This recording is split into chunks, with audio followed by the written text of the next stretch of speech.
Hey guys, so I thought I'll show you a bit of the process that I kind of put together. So first I go and I get one of the logs, preferably the one that I can actually carry by myself, otherwise I get some help.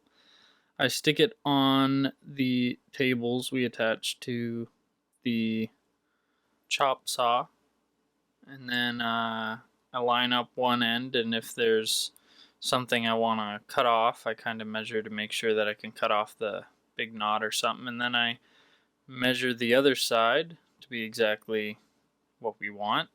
I take it over to the other side of the barn, so I really could have another guy helping me, and it would work.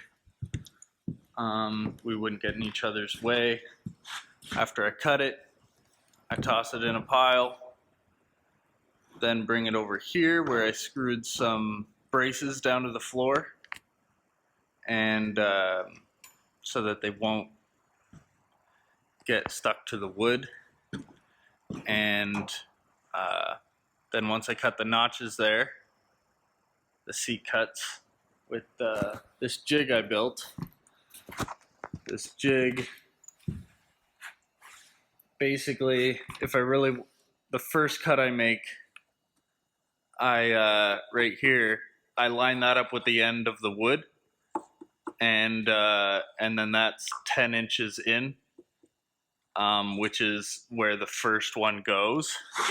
And then the second one, I measure 10 feet from the outside cut. You see here, I got the cut there. I can make that first cut with just the fence of the jig. Line it up, cut it, and then I measure from the outside, because the outside to outside of the walls is 10 feet. So I measure 10 feet from there, and that's where I get the mark for the second one. I could, if the gaps were bigger, I could just line it up on either side, because then if the gaps were bigger, it would allow for it to be a 16th or an 1/8 off.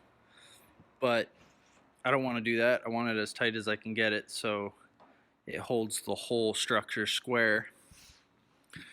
And basically, like, in order to sit these on, it literally has to be square. Like, it's so tight that, like, if it's like an inch off that way or an inch off that way, it's like hard to get on and off. So that's kind of what I want, but I don't want it too tight that it just won't go on, period, obviously.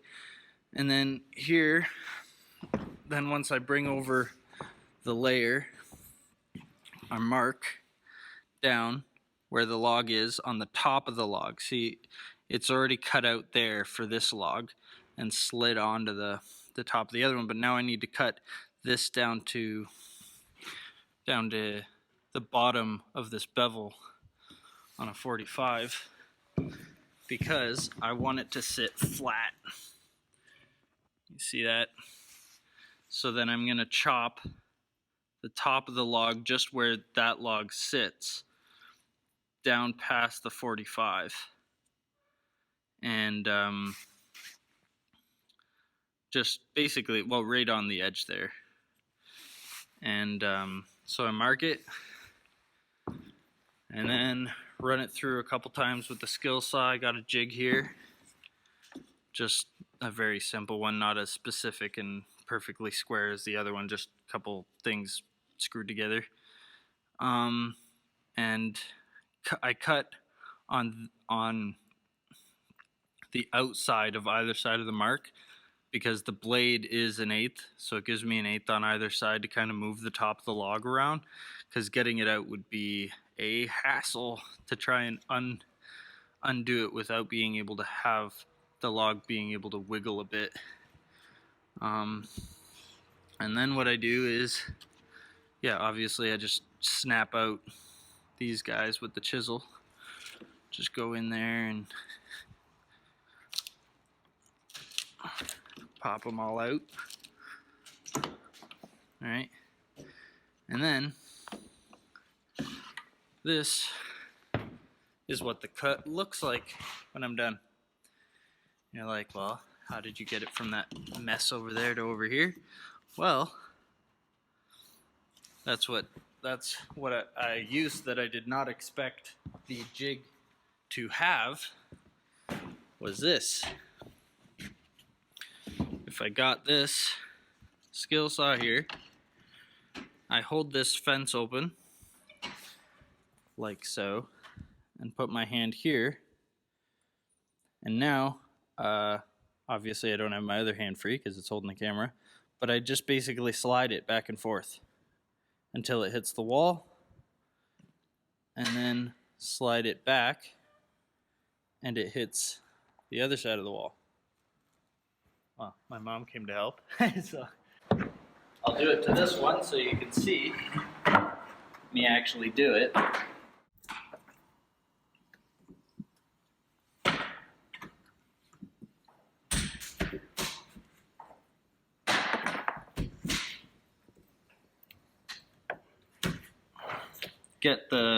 I want to get like all the highest points off, just because they'll stop the blade from moving. That's probably good enough. And then grab the jig and the saw.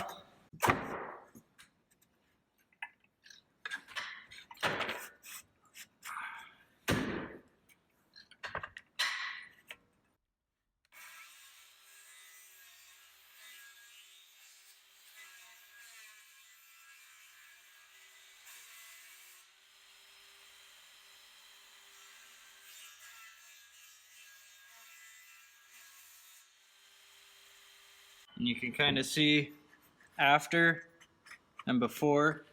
Get this thing sliding back and forth right along the ridges here. Just makes it perfect. And then it'll sit perfectly flat, as long as the jig isn't too sticky. This one's a tad bit sticky, but you want it to ride along the ridges there. And yeah, once you do that, you should be able to sit the wood right on there, and it'll be perfectly flush.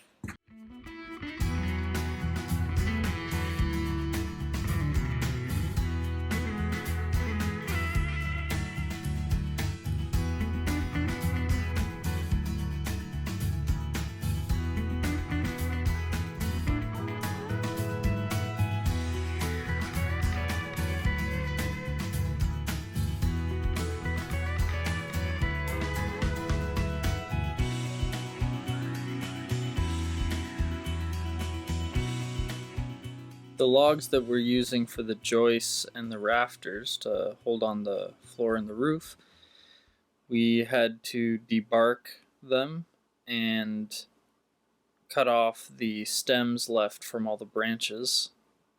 So we used the grinder to grind them down flat. After that, we picked them up with the tractor, loaded them up, and took them to the mill to have a flat spot cut into them for the floor to hold up the floor and everything nice and flush, as well as get the ridge poles cut at a 45.